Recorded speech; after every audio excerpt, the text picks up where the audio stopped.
Officer of the Guard, let the honor guard set up the symbols of the soldier, and let a soldier be detailed to guard it. The state of Wisconsin. In honor of the rededication of the statue of Colonel Hans Christian Heg at the state capitol, May 29, 2022, and whereas Colonel Hans Heg was born in Norway, 1829, before moving to America in 1840 and settling in Wisconsin, and whereas Colonel Heg was a staunch opponent of slavery, serving in numerous anti-slavery other American destinations. One such contributor explained, quote, "My grandfather was a neighbor of the Hegs in Lier, Norway, and came directly to the Heg family in Wisconsin in the spring of 1853. There he stopped for a few weeks before he came to Decorah, Iowa."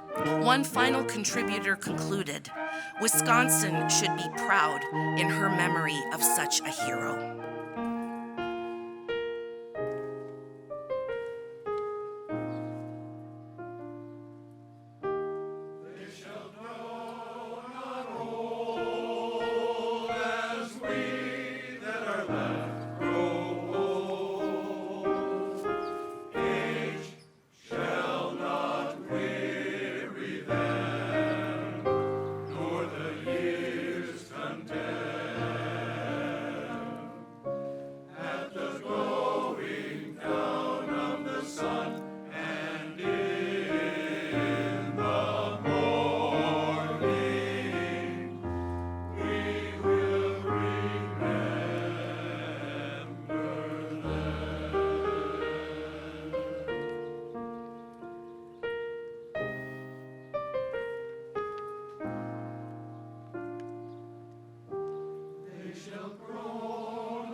Officer of the Guard, let the wreaths be placed.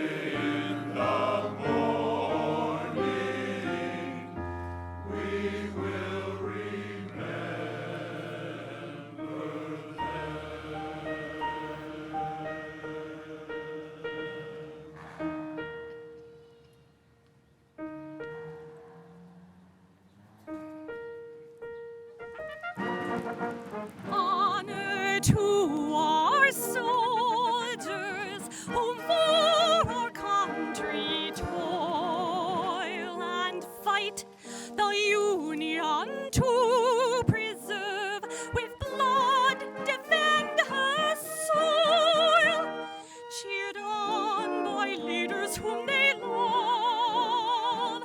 They fought with heart and hands to make. Good afternoon, everyone. The Wisconsin Historical Society collects, preserves, and shares stories of all of our residents in Wisconsin. And we do so because we want to inspire people to build a better future by the access to our great and shared history that we have. And it was a privilege and an honor to actually work with the Department of Administration, Paul Veltum and her team, in recovering the pieces of Colonel Heg's statue and actually working with a variety of people to figure out how to conserve it and restore it.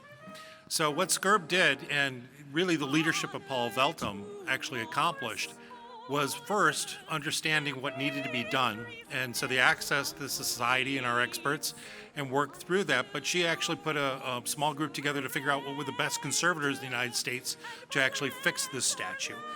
I'm Lori Coffey.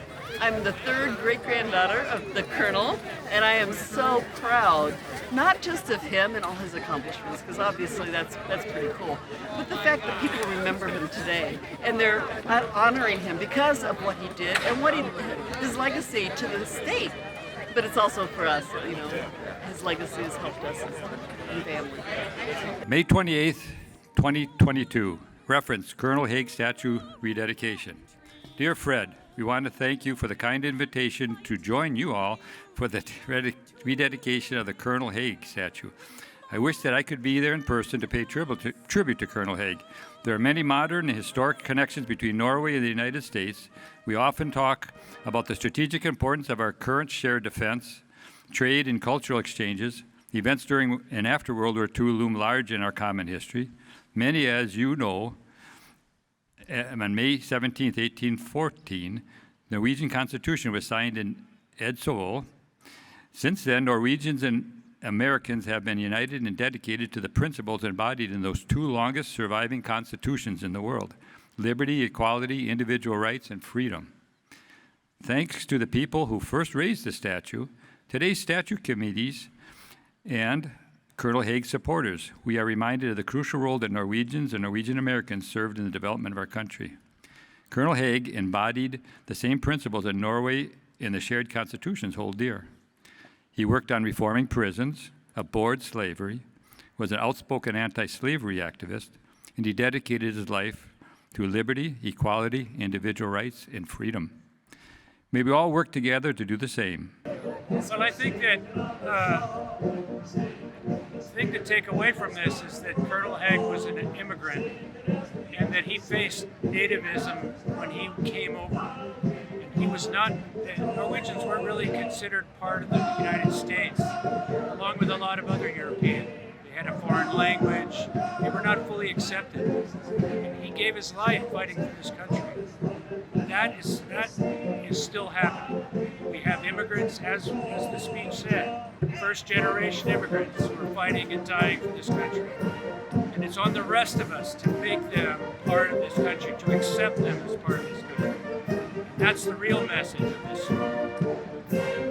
And so as I conclude, I want you to take a look at that statue. As we look at that statue, I want you to look beyond just the physical representation before us. This statue and its story commemorates and covers much more. Represented in that statue is not just Hans Heg, but Oswald Babler, Daniel Peterson, Werner Schwartz, Herman Bottcher, Nick Baldorado, Armando Lopez, and countless others from this state and this nation that are foreign-born and end up becoming American U.S. veterans. That is a very American story, and is something that we all can relate to some degree. This Memorial Day, it is worth recalling what attracts immigrants here and what motivates them to serve and, if necessary, lay down their lives for their adopted country. This is what the Heg statue represents and is something we should recall this day and every day going forward. My name is Carrie Raymore, and my sister is Lori. She's a very gifted gal. And, so I thought it was wonderful because I said to her, who cares, our relative, what values did he have? And luckily, that was mentioned today. All veterans. My father was a veteran. I know there are a lot of people, my own students, went on and served, and I don't know, whether they gave their lives or not, but it's definitely something that is appreciated and by their own progeny in the future, and that's what I represent is that.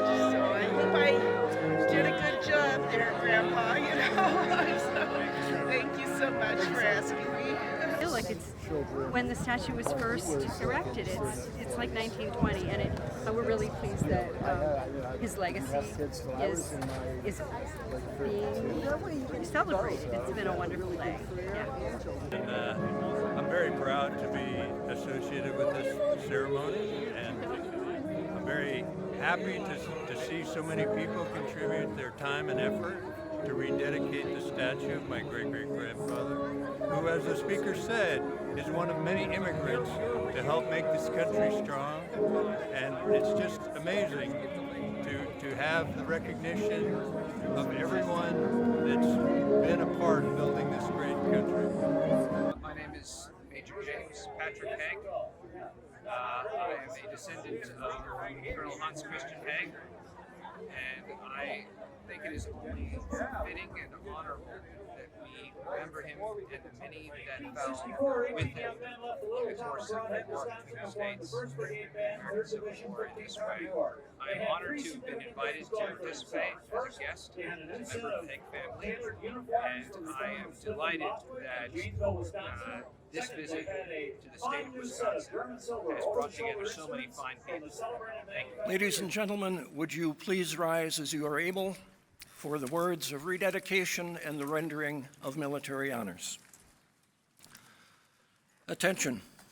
In the name of the sons of Union veterans of the Civil War and of the daughters of Union veterans of the Civil War, I now rededicate this memorial. I rededicate it to the memory of Colonel Hans Christian Heg, to the soldiers of his commands, to all veterans of America's armed forces, to all civil servants, and to all who strive for human liberty and equality. And now honors for Hans Christian Heg, Colonel, 15th Wisconsin Volunteer Infantry Regiment from 31 January 1862, and Commander, 3rd Brigade, 1st Division, 20 Corps, Army of the Cumberland at the Battle of Chickamauga, 19 to 20 September 1863. Commander of the Guard, direct your detail to render honors.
Down Ancestry Lane. I mean, it's magnificent.